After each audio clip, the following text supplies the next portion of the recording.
नमस्कार. जॉब माझा अपडेटवर आपलं सर्वांचं पुन्हा एकदा स्वागत आहे विद्यार्थी मित्रांनो. तर वरील पोस्टरनुसार तुम्हाला समजलंच असेल की परभणी जिल्हा मध्यवर्ती बँकेची जी परीक्षा होणार आहेत त्यासाठी आजचा व्हिडिओ असेल. तर आज आपण इंग्लिश आणि मराठी या विषयाचे काही इम्पॉर्टंट क्वेश्चन बघणार आहोत आणि त्याच्या माध्यमातूनच काही त्याचे कन्सेप्टसुद्धा जाणून घेणार आहोत, विशेषतः इंग्लिश या विषयासाठी. कारण मराठी विषयाचे प्रश्न सर्वांनाच येतात, परंतु इंग्लिश विषयामध्ये मार्क कमी पडण्याची शक्यता असते. म्हणून आज आपण इंग्लिशचे 15 जे प्रश्न आहेत महत्त्वाचे ते प्रश्न बघणार आहोत, जे की IBPS पॅटर्ननुसार असणार आहेत. तर सोबतच आपण त्याचे काही कन्सेप्ट जे असतात त्या प्रत्येक प्रश्नामागं आपण प्रत्येक कन्सेप्ट आपण क्लिअर करून घेऊ. तर जर तुम्ही चॅनलवर नवीन असाल तर चॅनलला अवश्य सबस्क्राईब करा आणि बेल आयकॉनवरती प्रेस करा, म्हणजेच अशा महत्त्वपूर्ण व्हिडिओची माहिती तुम्हाला लगेच कळून जाईल. तर आजचा जो व्हिडिओ असेल हा परभणी जिल्हा मध्यवर्ती बँकेच्या परीक्षेवर आधारित असेल. इतर विद्यार्थीसुद्धा जसे की जळगाव जिल्हा मध्यवर्ती बँकवालेसुद्धा हा व्हिडिओ बघू शकतात. त्यांनासुद्धा इंग्लिशचे काही कन्सेप्ट जे आहेत ते क्लिअर होऊन जाईल. तर चला तर मग व्हिडिओला सुरुवात करू. तर बघा, आजचा पहिला प्रश्न आहे. बघा, पहिल्या प्रश्नाचे काही इथे इन्स्ट्रक्शन दिले आहेत. बघा इथे काय म्हणते, pick out the most effective word from the given word to fill in the blank to make the sentence meaningfully complete in the context of sentence. तर प्रश्न क्रमांक 1 पासून तर 3 पर्यंत जे आहे, म्हणजे एकूण 3 प्रश्न जे आहे विद्यार्थी मित्रांनो, हे फिल इन द ब्लँकचे आहेत इथे इंग्लिशमध्ये. बघा इथं काय म्हटलं आहे की मोस्ट इफेक्टिव्ह वर्ड जे आहे ते तुम्हाला इथे फिल करायचं आहेत. म्हणजेच हा एक फिल इन द ब्लँकचा प्रश्न आहे. तर चला तर मग आपण पहिला प्रश्न बघूया. तर बघा, पहिला प्रश्न असा आहे, you must not look directly at the sun dash eclipse. प्रश्न पुन्हा एकदा आहे का, you must not look directly at the sun dash eclipse. म्हणजेच इथं जे डॅश आहेत, म्हणजे इथं जी रिकामी जागा आहेत, इथं याच्यापैकी कोणता शब्द असणार. बघा प्रश्न काय म्हणते की you must not look directly at sun, म्हणजेच तुम्ही सूर्याकडे डायरेक्ट बघू शकणार नाही. कधी? इक्लिप्सच्या वेळेस. इक्लिप्स म्हणजेच जेव्हा सूर्यग्रहण असते त्याला आपण इक्लिप्स म्हणतो. तर याच्यामध्ये बघा यापैकी कोणता जो शब्द इथं येतील, तर बघा ऑप्शन क्रमांक ए हे आपलं बरोबर उत्तर असेल, ड्युरिंग. म्हणजेच ड्युरिंग द इक्लिप्स, म्हणजे you must not look directly at the sun during the eclipse, म्हणजे इक्लिप्सच्या वेळेस. ड्युरिंग म्हणजे च्या वेळेस असा अर्थ होतो.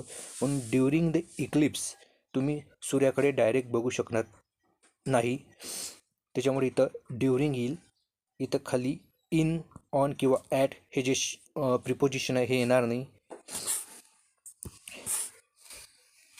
त्यानंतर बघा प्रश्न क्रमांक 2, शी डॅश द गिफ्ट ग्रॅशियसली. तिने एक गिफ्ट ग्रॅशियसली काय रिकामी जागा केलं, म्हणजेच काय असेल. तर बघा इथे एक शब्द येणार. यापैकी बघा इथे एक 4 शब्द दिले, म्हणजे इथे 4 व्हर्ब आहेत. ह्या व्हर्बपैकी एक व्हर्ब जे विद्यार्थी मित्रांनो इथे येणार. तर बघा शी एक गिफ्ट आहे, जे ते काय करू शकेल, एक्सपेक्ट करू शकेल का, नाही. एक्सपेक्ट जर लिहिलं तरी वाक्याचा जो अर्थ आहे तो बदलून जाईल, चुकीचा होईल. त्यानंतर एक्सेप्ट, तर एक्सेप्ट पण येणार नाही. त्यानंतर सी ॲक्सेप्ट जर लिहिलं इथं, म्हणजेच तिने स्वीकारलं, तर हे येऊ शकते, म्हणजे सी येऊ शकते. त्यानंतर ऑप्शन क्रमांक डी, इन्स्पेक्ट म्हणजे ते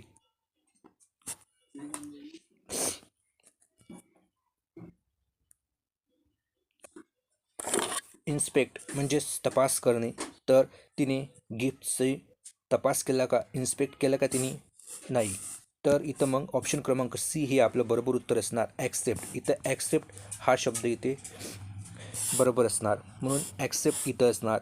त्यानंतर बघा प्रश्न क्रमांक 3 बघा, she dash her friends house dash 10 year, म्हणजे ती रिकामी जागा तिच्या मित्राच्या घरी मागच्या 10 वर्षापासून. म्हणजे काय तर बघा, इथे जेव्हा तुम्ही प्रश्न अशा प्रकारचे प्रश्न सोडवत असतात तेव्हा तुम्ही हा प्रश्न मराठीमध्ये कन्वर्ट करायचा प्रयत्न करत जा, म्हणजेच तुम्हाला लवकर जे आहेत ते अर्थ समजून हा प्रश्न सोपा जाईल सोडवायला. तर बघा इथं शी रिकामी जागा डॅश हर फ्रेंड्स, बघा इथे इथे 4 ऑप्शन दिले आहेत. यापैकी एक जे विद्यार्थी मित्रांनो ते खरं असणार आहेत, म्हणजे बरोबर असणार आहेत. तर बघा यापैकी कोणतं आपलं उत्तर असणार, तर बघा शी वेंट, म्हणजे शी वेंट हर फ्रेंड्स, ती तिच्या फ्रेंड्सच्या घरी गेली. वेंट सिन्स 10 इयर, म्हणजे मागच्या 10 वर्षापासून.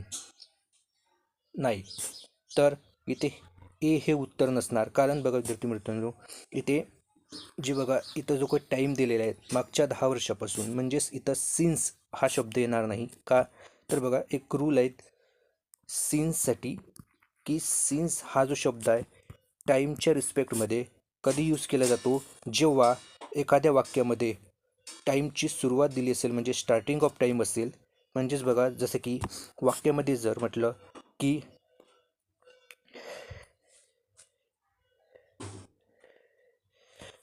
उदाहरणार्थ की 2024पासून किंवा 2005पासून, अशा प्रकारे एखाद्या वेळेचा निश्चित उल्लेख असेल आणि त्या काळापासून जर असेल, म्हणजे टाईमची सुरुवात दिलेली असेल, तर तेव्हाच्या कंडिशनमध्येच तुम्ही सिन्सचा वापर करू शकता. म्हणून इथे ऑप्शन क्रमांक ए हे आपलं चुकीचं होईल. त्यानंतर बघा ऑप्शन क्रमांक बी व्हिजिट, म्हणजे त्याच्या फ्रेंडच्या घरी व्हिजिट दिली आफ्टर 10 इयर, म्हणजे 10 वर्षांनंतर, तर हे येऊ शकते. त्यानंतर बघा रिच, म्हणजे पोहोचली, ती तिच्या फ्रेंडच्या घरी पोहोचली, असा अर्थ होईल का? फॉर 10 इयर्स नाही, हे चुकीचं होईल. म्हणजेच इथं रिच हा शब्दच येत नाही, त्याच्यामुळे हे चुकीचं असेल. त्यानंतर वॉक, ही ती तिच्या फ्रेंडच्या घरी म्हणजे वॉक्स, म्हणजे चालली बाय 10 इयर्स, म्हणजे 10 वर्षाद्वारे, असं होईल का? नाही. त्याच्यामुळे ऑप्शन क्रमांक डी सुद्धा इथं आपलं काय तर इलिमिनेट होईल. म्हणून आपलं खरं उत्तर काय असेल, तर ऑप्शन क्रमांक बी, म्हणजे व्हिजिट आणि आफ्टर. म्हणून she visit her friends house after 10 year, अशा प्रकारे तो वाक्य होईल. त्यानंतर बघा प्रश्न क्रमांक 4पासून तर 6पर्यंत बघा इथे find out the error and mark it, तर हे एररचे प्रश्न आहेत. तर आपण आता 1 बाय 1 सर्व प्रश्न बघू. बघा प्रश्न आहेत, I have not seen him since 20 years and so I can not say with certainty whether he alive or dead. बघा वाक्य काय म्हणते, I have not seen him since 20 years, म्हणजे मी त्याला मागच्या 20 वर्षापासून बघितलं नाही. And so I can't say with certainty, मी त्याबद्दल निश्चित नाही. Whether he is alive or dead, की तो आहे किंवा नाही. तर बघा याच्यामध्ये चुकीचं वाक्य कोणतं आहे, तर बघा विद्यार्थी मित्रांनो, I have not seen him since 20 years.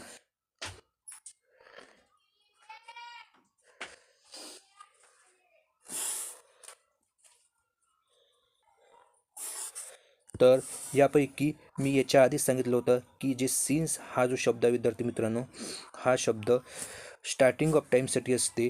म्हणून इथं सिन्स या वाक्यामध्ये पार्ट एमध्ये एरर आहे. इथं सिन्सच्या ऐवजी इथं फॉर हा शब्द पाहिजे. म्हणजेच I have not seen him for 20 years, म्हणजे मागच्या 20 वर्षापासून. म्हणून इथं फॉर हा शब्द असेल सिन्सच्या ऐवजी. सिन्स हा शब्द इथं चुकीचा आहे, तर इथे पार्ट एमध्ये इथे एरर आहे. बाकी जे पार्ट आहे विद्यार्थी मित्रांनो, जसं की and so I can't say with certainty weather he is alive or dead, हे वाक्य जे आहेत हे बरोबर आहेत. त्यानंतर बघा प्रश्न क्रमांक 5, he was so inquisitive that he rose many questions in class. तर बघा काय म्हणते की ही वॉज सो इन्क्विजिटिव्ह, तो खूप इन्क्विजिटिव्ह म्हणजे इन्क्विजिटिव्ह होता. दॅट ही रोज, तो खूप क्वेश्चन ज्या क्लासमध्ये विचारायचा. तर याच्यापैकी कोणत्या पार्टमध्ये एरर आहे तर बघा विद्यार्थी मित्रांनो, त्यापैकी पार्ट बी जो आहे बघा, इथे पार्ट बीमध्ये रोज नाही येणार, रोजच्या व्यतिरिक्त राईज हा शब्द येईल. कारण इथे बघा हा जे वाक्य आहेत, सुरुवात बघा पास्ट टेन्सने झाली आहे. रोज हा जो शब्द आहे रोज, हे सुद्धा पास्ट टेन्स आहे, परंतु रोज हा जो आहे शब्द हा वर्बचा थर्ड फॉर्म असल्यामुळे इथे रोजच्या ऐवजी राईज हा शब्द येईल. म्हणून इथे पार्ट बीमध्ये इथं बघा विद्यार्थी मित्रांनो चूक म्हणजेच एरर आहेत. तर इथं रोजच्या ऐवजी राईज असा शब्द येईल. त्यानंतर बघा प्रश्न क्रमांक 6, neither of them are going to attend the party on 10th October. बघा neither of them are going to attend the party on 10th October म्हणजेच त्यांच्यापैकी कोणीच हे 10 ऑक्टोबरला पार्टीला नाही गेलं. तर बघा याच्यापैकी कोणत्या पार्टमध्ये आहे बघा विद्यार्थी मित्रांनो, इथे बघा हा शब्द बघा नायदर. नायदर हा जो शब्द असते, तर नायदर म्हणजे नायदर ह्या शब्दाचा उपयोग आपण कधी करतो तर बघा विद्यार्थी मित्रांनो, नायदर या शब्दाचा उपयोग आपण जेव्हा दोन व्यक्ती किंवा दोन वस्तूमध्ये जेव्हा आपण कंपॅरिझन करतो, दोनपैकी एक असा याचा अर्थ होतो. दोनपैकी एकही नाही, नायदर म्हणजेच दोनपैकी एकही नाही असा अर्थ होतो. म्हणून इथं आपण नायदरचा उपयोग जो आहे तो यासाठी करतो. तर बघा नायदरचा एक नियम आहे विद्यार्थी मित्रांनो, की ज्या वाक्यामध्ये नायदर किंवा नॉर किंवा आयदर किंवा ऑर अशा प्रकारचे जे 4 शब्द आहेत, अशा प्रकारचे 4 शब्द येत असेल तर त्या वाक्यामध्ये जे काही व्हर्ब असते ते सिंग्युलर व्हर्ब यूज केले जाते, म्हणजेच तिथं प्युरल व्हर्ब असणार नाही. बघा नियम कसा आहे व्याकरणाचा. तर बघा विद्यार्थी मित्रांनो, यापैकी पार्ट बी जो आहे विद्यार्थी मित्रांनो, यामध्ये एरर आहे. इथे आर हा जो शब्द आहे, हा आर हे व्हर्ब आहे. आर हे व्हर्ब प्युरलमध्ये दिलं आहेत, म्हणून इथे पार्ट बीमध्ये एरर आहे. इथं आरच्या ऐवजी इज या शब्दाचं, इज या व्हर्बचा उपयोग असायला हवा. कारण व्याकरणाच्या नियमानुसार नायदर, नॉर, आयदर आणि ऑर ह्या शब्दाचा उपयोग ज्या वाक्यामध्ये असतो तिथे व्हर्ब हे सिंग्युलर असते, म्हणून इथे आरच्या ऐवजी इज येईल. तर यापैकी पार्ट बी हे आपलं बरोबर उत्तर असेल, म्हणजे ऑप्शन क्रमांक बीमध्ये एरर आहे. त्यानंतर बघा प्रश्न क्रमांक 7 ते 9 साठी बघा इथे इन्स्ट्रक्शन दिलेले आहेत. बघा read the sentence carefully and rearrange to get meaningful sentence. बघा रिअरेंजमेंटच्या बाबतचा हा प्रश्न आहे, म्हणजेच हे जे पुढील 3 प्रश्न असणार आहेत ते पॅराजंबलचे प्रश्न असणार आहेत, म्हणजे सेंटेन्स रिअरेंजमेंटचे, ज्यामध्ये एक सेंटेन्स आहे जिचे 4 किंवा 5 वेगवेगळे भाग केले गेले आहेत आणि ते शफल करण्यात आले आहेत एक. तर त्याला आपल्याला एक मिनिंगफुल सेंटेन्स बनवायचा आहे. तर आपण प्रश्न बघूयात. तर बघा प्रश्न क्रमांक 7 बघा, बघा इथे 4 ऑप्शन आहेत. बघा ए बी सी डी असे एका सेंटेन्सचे 4 पार्ट करण्यात आलेले आहेत. बघा despite the rain, continue, the match, for 2 hours. तर यापैकी कोणतं हे उत्तर असणार आहे तर बघा यापैकी आपलं उत्तर जे असणार आहे ते ऑप्शन क्रमांक बी असणार आहेत. म्हणजेच बघा सी बी ए डी, म्हणजेच सर्वात पहिल्यांदा आपल्याला ऑप्शन क्रमांक सी असणार, दी मॅच, म्हणजेच वाक्यामध्ये पहिल्यांदा दी मॅच. त्यानंतर बी म्हणजे continue, the match continue, despite, the match continue despite the rain, for 2 hours, म्हणजेच जी मॅच आहे ती पाऊस येऊन सुद्धा 2 तासासाठी काय तर कंटिन्यू होती, म्हणजे the match continue despite the rain for 2 hours असेल. म्हणून ऑप्शन क्रमांक बी हे आपलं इथे बरोबर उत्तर असणार आहे. त्यानंतर बघा प्रश्न क्रमांक 8, had already when we arrive the movie start. बघा यामध्ये कोणतं वाक्य बरोबर असणार बघा. येथे बघा आपण ऑप्शन क्रमांक ए बघू आपण पहिल्यांदा सी पासून. बघा the movie when we arrived, म्हणजे the movie when we arrived had already start असेल का? नाही. बघा इथे आपण हे जर वाक्य जोडण्याचा प्रयत्न केला तर हे अर्थ जो आहे किंवा जोडी आहे हे चुकीचे असणार आहेत. त्याच्यामुळे इथे बघा the movie when we arrived अर्थ निघत नाही. त्याच्यामुळे इथं ऑप्शन क्रमांक ए हे चुकीचं असणार. त्यानंतर बघा ऑप्शन क्रमांक बी बघू. सी डी ए बी म्हणजे सीपासून सुरुवात. द मूवी स्टार्ट बघा इथे अर्थ निघतो. द मूवी स्टार्ट म्हणजे मूवी स्टार्ट झाली. Had already when we arrived, तर याचा सुद्धा अर्थ निघत नाही. त्यानंतर बघा प्रश्न ऑप्शन क्रमांक C, the movie had already start. बघा the movie had already when we arrived, नाही हे पण येणार नाही. त्यानंतर बी तर येणारच नाही. बघा बी बघा काय म्हणते, when we arrived had already, नाही. म्हणजेच इथं बघा ऑप्शन क्रमांक बी हे आपलं बरोबर उत्तर असणार आहेत. सी डी ए बी म्हणजे the movie start had already when we arrived हे बरोबर उत्तर असेल. म्हणजे वाक्याची जी काही मांडणी असेल ते पहिल्यांदा सी असेल. म्हणजे the movie start had already when we arrived असेल. त्यानंतर प्रश्न क्रमांक 9 बघा. To improve regularly she practice her communication skill. तर बघा याच्यामध्ये आपण प्रश्नाची मांडणी करून बघू. बघा सुरुवातीला आपण शी घेतला, शी प्रॅक्टिस. वाक्याची सुरुवात आपण शीपासून केली, शी प्रॅक्टिस. इथूनच वाक्याची सुरुवात होईल. कारण टू पासून कधी वाक्याची सुरुवात होत नसते किंवा रेग्युलरली येणार नाही किंवा हर येणार नाही. त्याच्यामुळे आपल्याला वाक्याची जी सुरुवात आहे ती सी पासूनच करायला लागणार आहेत. म्हणजेच वाक्यामध्ये जिथं सी पासून सुरुवात असेल ते ऑप्शन असेल, बाकी ऑप्शन आपण कट करायचे. बघा इथे सी ऑप्शन कटते कारण बी पासून वाक्याची सुरुवात होणार नाही. त्यानंतर बघा शी प्रॅक्टिस, याच्यानंतर काय येऊ शकते? शी प्रॅक्टिस रेग्युलरली येऊ शकते का? येऊ शकते. She practice to improve, she practice her communication skill, नाही. म्हणजे सीच्या नंतर डायरेक्ट डी येऊ शकणार नाही कारण शी प्रॅक्टिस हर कम्युनिकेशन स्किल याचा अर्थच निघत नाही. म्हणून ऑप्शन बी हे सुद्धा चुकते. मग राहिले 2 सी बी जर घेतलं शी प्रॅक्टिस रेग्युलरली होऊ शकते. त्यानंतर ए बघा शी प्रॅक्टिस इम्प्रूव्ह, नाही. म्हणजेच ऑप्शन क्रमांक डी सुद्धा इथं कटते. म्हणजे शी प्रॅक्टिस रेग्युलरली असा अर्थ बरोबर निघते. Regularly to improve her communication skill, म्हणून ऑप्शन क्रमांक ए हे आपलं बरोबर उत्तर असणार आहेत.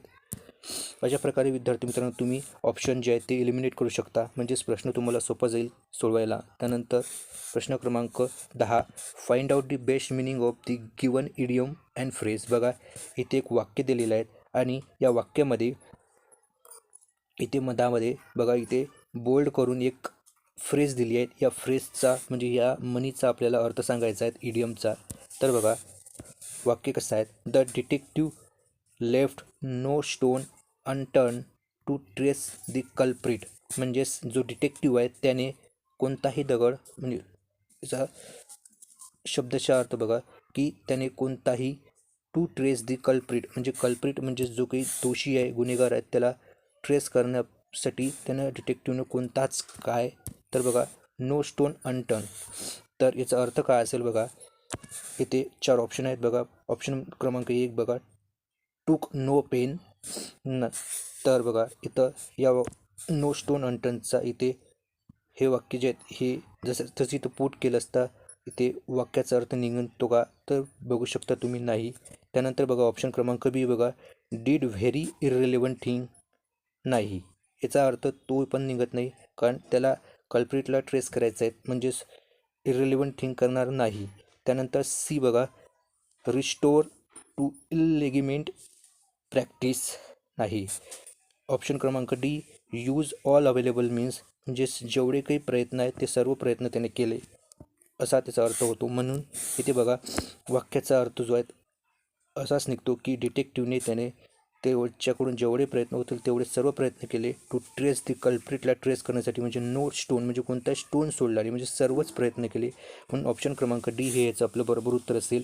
याचा ह्या म्हणीचा किंवा ह्या फ्रेजचा जो अर्थ असेल तो काय निघणार तर यूज ऑल अवेलेबल मीन्स असा असेल. म्हणून ऑप्शन क्रमांक डी हे त्याचं आपलं बरोबर उत्तर असेल. त्यानंतर बघा प्रश्न क्रमांक 11, the authorities took him to task for his निग्लिजियन्स.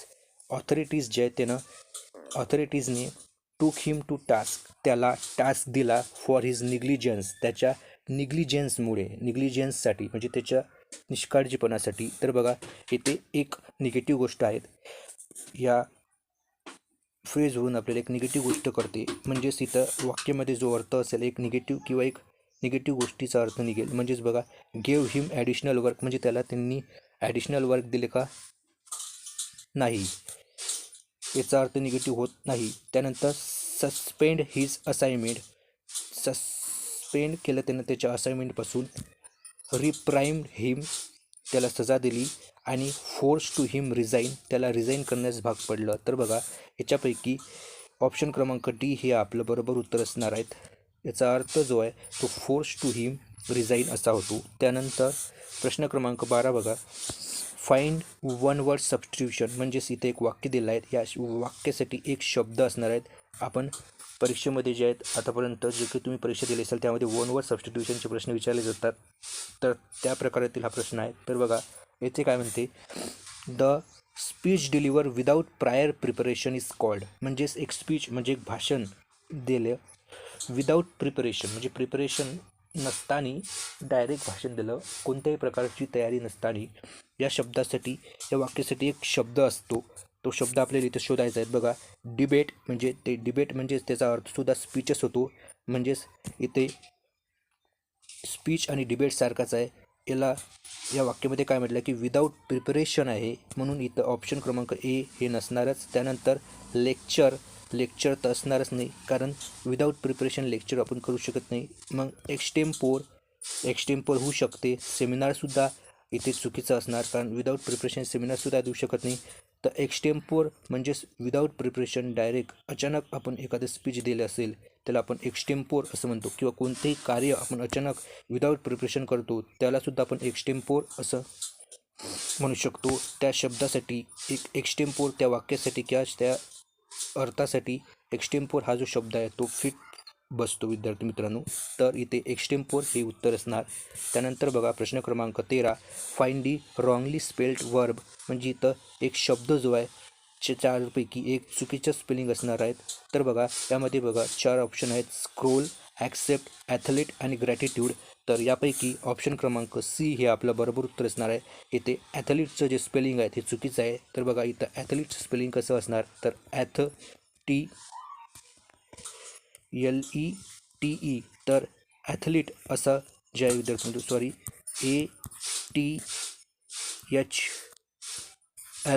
ATHLETE असं असणार आहे. ॲथलीट असं स्पेलिंग असणार. इथं ई जो आहे विद्यार्थी मित्रांनो हा ई इथं जो आहे चुकीचा आहे. तर हा इच्या ऐवजी इथं शेवटी जो टी आहे तिथं असायला हवा, तेव्हा बरोबर असेल. म्हणून इथे ॲथलीटचं स्पेलिंग इथं चुकीचं आहे. त्यानंतर बघा प्रश्न क्रमांक 14, give the synonym of following word. बघा इथं एक शब्द दिला आहे रिपोज या शब्दाचा आपल्याला समानार्थी शब्द सांगायचा आहे. तर बघा रिपोज म्हणजे काय असतं तर बघा रिपोज म्हणजे पुन्हा म्हणजे रिपोज म्हणजेच काय असते, पोज म्हणजे आपण एखादी गोष्ट पॉज करतो म्हणजेच आपण एखादी गोष्ट थांबवतो, रेस्ट देतो त्याला, किंवा त्याला आपण विश्रांती देतो असा त्याचा अर्थ होतो. तर बघा विश्रांती असा अर्थ असणारा एक शब्द इथं आपल्याला शोधायचा आहे, तेच आपलं उत्तर असणार. तर बघा प्लेस म्हणजे ठेवणे, कीप म्हणजे पण एखादी गोष्ट आपण उचलून एखाद्या ठिकाणी ठेवणे किंवा सुरक्षित ठेवणे असं म्हणतो. त्यानंतर रेस्ट म्हणजेच विश्रांती देणे असा अर्थ निघतो. म्हणून आपलं ऑप्शन क्रमांक सी हे आपलं बरोबर उत्तर असणारच. त्यानंतर अर्बन ह्या शब्दाचा अर्थ तुम्ही मला याचा आपल्याला इथं अँटोनिम सांगायचं आहे, म्हणजे विरुद्धार्थी शब्द सांगायचा आहे. तर अर्बन ह्या शब्दाचा विरुद्धार्थी शब्द कोणता असणार हे तुम्ही मला कमेंट बॉक्समध्ये सांगा. हा प्रश्न जो आहे विद्यार्थी मित्रांनो, हा तुमच्यासाठी होमवर्क असणार आहे. त्यानंतर आता आपण समोरील 15 प्रश्न जे आहेत ते मराठी या विषयाचे बघणार. तर बघा, पहिला प्रश्न आहे, खालील शब्द योग्य क्रमाने लावून अर्थपूर्ण वाक्य तयार करा. बघा इथे मराठीमध्ये बघा विद्यार्थी मित्रांनो, इथे सुद्धा पॅराजंबलचा प्रश्न आहे. म्हणजेच इथे एका वाक्याचे 4 भाग करण्यात आलेले आहेत आणि यापैकी आपल्याला याचं एक संपूर्ण एक अर्थपूर्ण वाक्य तयार करायचं आहे. तर बघा, प्रत्येक प्रतिसाद तंत्रज्ञानाचे समाजातील महत्त्व वाढवते. तर बघा याच्यापैकी आपण एक तर बघा विद्यार्थी मित्रांनो, आपण पुन्हा एकदा जे काही ऑप्शन आहेत याची मांडणी पुन्हा करून बघू. बघा, सर्वात पहिल्यांदा आपण समाजातील घेऊ. समाजातील त्यानंतर समाजातील तंत्रज्ञानाचे त्यानंतर महत्त्व, समाजातील तंत्रज्ञानाचे महत्त्व, इथपर्यंत वाक्य बरोबर आहे. महत्त्व, त्यानंतर प्रत्येक समाजातील तंत्रज्ञानाचे महत्त्व, प्रत्येकच्या नंतर प्रतिसाद, ठीक आहे, इथपर्यंत पण बरोबर आहेत. प्रत्येक प्रतिसाद आणि मग वाढवते. प्रत्येक प्रतिसाद नंतर प्रत्येक प्रतिसाद. बघा, समाजातील तंत्रज्ञानाचे, त्यानंतर महत्त्व, तंत्रज्ञानाचे महत्त्व, प्रत्येक प्रतिसाद वाढवते.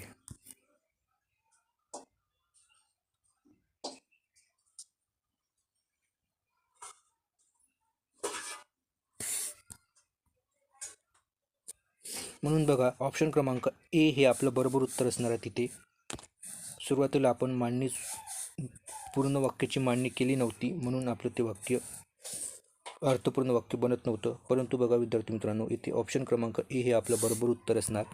त्यानंतर बघा प्रश्न क्रमांक 2, इथे सुद्धा आपल्याला एक अर्थपूर्ण वाक्य बनवायचं आहे. बघा इथे चार ऑप्शन दिले आहेत, ABCD. तर इथे एक वाक्य दिलेलं आहे. बघा, सार्वजनिक विविधता एक धोरण असणे समाजातील आणि आवश्यकता, या सर्व याची आपल्याला मांडणी करून एक वाक्य तयार करायचं आहे. तिथे वाक्य दिले आहेत, त्यापैकी आपल्याला एक वाक्य जे आहेत ते बरोबर आहे. कोणतं वाक्य हे आपलं बरोबर असणार हे शोधायचं आहे. बघा, समाजातील सार्वजनिक विविधता असणे एक धोरण आहे. B, सार्वजनिक धोरण एक विविधता समाजातील असणे आवश्यक आहे. C, समाजातील विविधता एक सार्वजनिक धोरण असणे आवश्यक आहे.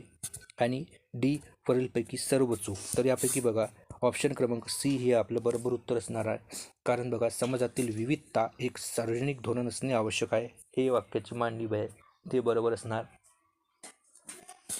त्यानंतर प्रश्न क्रमांक 3, खाली दिलेल्या शब्दांमध्ये अर्थानुसार असलेले अयोग्य शब्द शोधा. बघा, इथे 4 शब्द दिलेले आहेत. 4 पैकी 3 शब्द हे एका अर्थाचे आहेत आणि एक शब्द जो आहे विद्यार्थी मित्रांनो, हा त्याचा अर्थ जो आहे त्यात इतर शब्दाशी जुळत नाही. तर बघा, मेघ, घन, ढग.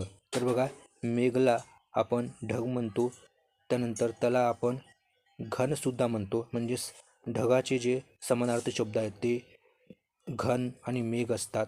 परंतु नभ ह्या शब्दाचा अर्थ ढग नाही तर आकाश किंवा आभाळ असते. म्हणून इथे ऑप्शन क्रमांक D हे चुकीचं ऑप्शन आहेत. म्हणून इथे आपलं उत्तर जे असणार ते D असणार.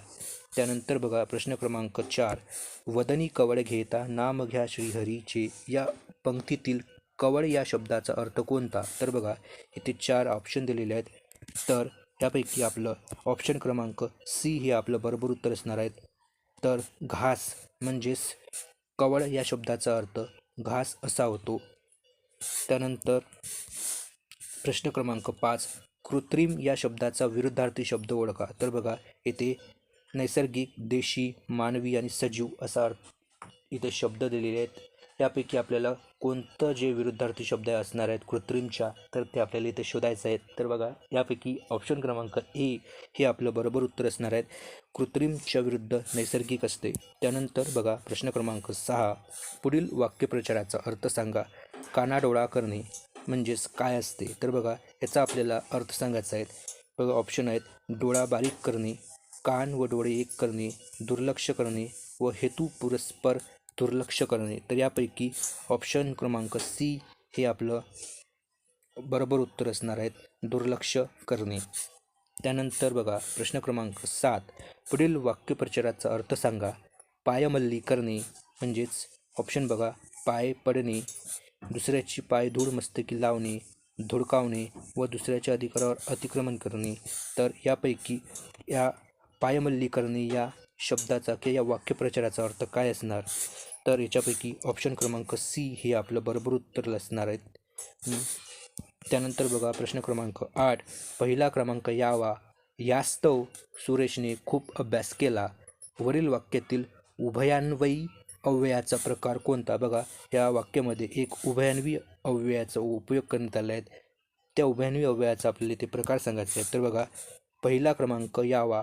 यास्तव, बघा इथे यास्तव हा जो शब्द आहे विद्यार्थी मित्रांनो, हे एक उभयान्वयी अव्यय आहे. तर यासाठी बघा यास्तव सुरेशने खूप अभ्यास केला. तर याचा अर्थ काय होतो? बघा पहिला क्रमांक यावा यास्तव म्हणजे पहिला क्रमांक येण्यासाठी म्हणून सुरेशने खूप अभ्यास केला. बघा या शब्दातून अर्थ काय निघतो की या शब्दातून सुरेशचा उद्देश बाहेर येतो. म्हणजेच तिथे आपलं ऑप्शन क्रमांक डी हे आपलं बरोबर उत्तर असणार आहेत, उद्देशबोधक. इथे यास्तव या शब्दाचा अर्थ उद्देशबोधक असणार आहेत. त्यानंतर बघा इथे इतर ऑप्शन बघा, जर एखाद्या वाक्यातून एखाद्या संकेताचा बोध होत असेल तर त्याला आपण संकेतबोधक म्हणतो.